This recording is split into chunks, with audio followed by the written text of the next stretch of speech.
అందరికీ నమస్కారం. ఈ ఎలక్షన్ సీజన్‌లో ఏ రాజకీయ పార్టీ నాయకులైనా, కార్యకర్తలైనా ఎండల్లో తిరుగుతా ఉన్నారు. సో, దీనివల్ల కొన్ని జాగ్రత్తలు తీసుకోకపోతే మనం ప్రాణాల మీదకి తెచ్చుకునేవాళ్ళం అవుతాం. మరీ ముఖ్యంగా ఏంటంటే, ఏసుకునే బట్టల దగ్గర నుంచి అంటే మనం లైట్ వెయిట్ బట్టలు, లేదంటే తెల్లటి లూజ్ బట్టలు వేసుకొని ప్రతి నిమిషం కూడా నీళ్లు తాగుతూనే ఉండాలి.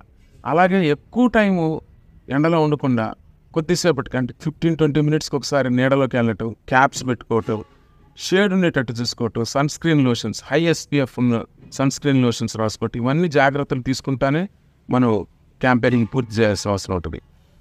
ఒక్కొక్కసారి ఏం జరుగుతుంది అని అంటే వీళ్ళంతా చల్లగా ఉండటం కోసం అని చాలామంది యువత బీర్లు తాగుతూ ఉన్నారు, చల్లటి బీర్లు అని. ఇవి ఆల్కహాల్ ఇవంతా కూడా డిహైడ్రేషన్ ఇంకెక్కువ అవుతుంది.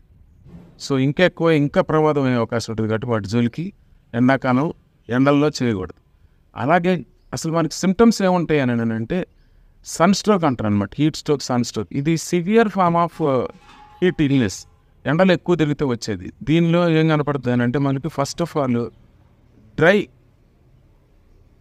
స్కిన్ అంతా కూడా డ్రైగా ఉంటుంది. మనకి చెమటలు పడతాయి యూజువల్గా ఎండకు తిరిగితే. ఆ చెమటలు కూడా పట్టవు, డ్రైగా ఉండిపోద్ది.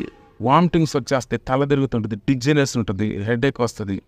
ఇవన్నిటితో పాటు కన్ఫ్యూజన్ స్టార్ట్ అవుతుంది అనమాట నెక్స్ట్ స్టేజ్లో. ఈ కన్ఫ్యూజన్ ఆ నెక్స్ట్ స్టేజ్లో అన్కాన్షియస్ అవుతారు.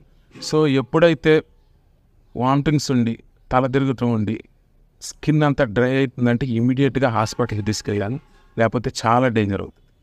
సో ఈ జాగ్రత్తలు తీసుకుంటే మనం ఖచ్చితంగా ఈ ఎండల నుంచి బయటపడవచ్చు.